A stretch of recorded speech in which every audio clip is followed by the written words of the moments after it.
tidak disapa. Jadi karena kita belum kenal, mungkin ketika kita video berjalan tidak saling menyapa. Jadi saya mau dulu. Nama saya Toman Soni Tambunan. Saya dosen di Fakultas Ekonomi Moneter. Dan kebetulan juga saya sebagai ASN di Universitas Keadilan. Tentu ada sesuatu yang saya sampaikan berkaitan dengan saya di ASN. Jadi secara umum ini kan berbicara UMKM. Tadi kita sudah berbicara bagaimana menyusun laporan keuangan. Nanti ada juga dari perpajakan. Tadi masalah kemasan. Saya sedikit menginformasikan juga bahwa secara umum saya melihat ada 3 masalah utama dalam mengembangkan UMKM. Saya coba yang pertama itu masalah pasar. Jadi tentu seperti motonya Kementerian UMKM itu adalah UMKM naik kelas. Jadi bagaimana pemerintah itu menyokong, mendorong, mendukung bagaimana UMKM naik kelas.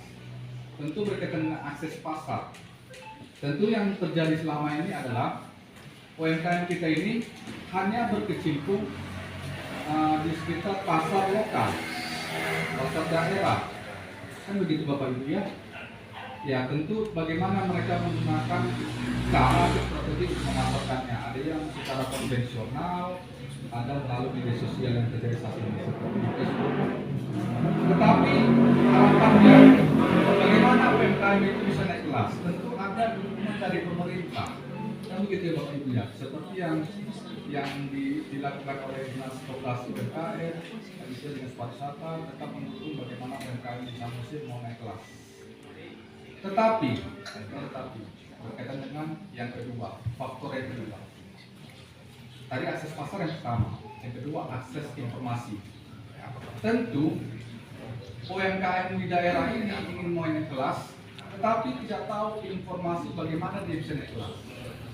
Oleh karena itu saya menyampaikan kemarin kami ada pelatihan diselenggarakan oleh Kementerian Perindustrian.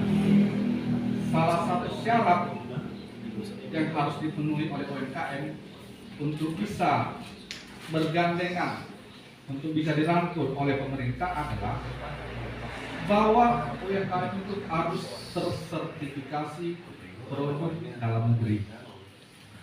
Bagaimana itu Pak? Kan gitu ya.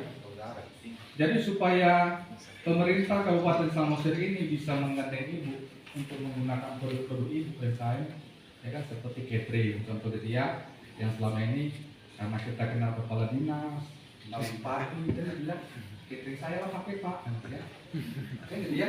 Nah, atau ini kerajinan tangan kita karena kenal dengan dinas koperasi, Pak masukkan apa, kan gitu ya. Nah, tapi itu sementara saja, saat ini saja.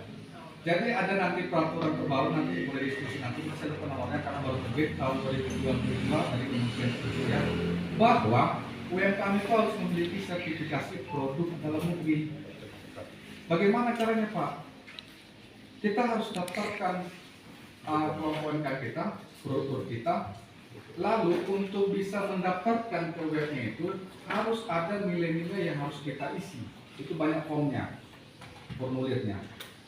Kami baru belajar kemarin, saya pun baru karena baru pertama masih apalah kaku, tapi lama-lama bisa saya belajar. Tetapi maksud saya di situ, di Bapak Ibu, saya mengajaknya, berarti saya Ibu harus datang pada saya. Kalau kira-kira kesulitan nanti untuk bisa mengisi nilai-nilai dalam formulir itu nanti boleh diskusi kepada kami.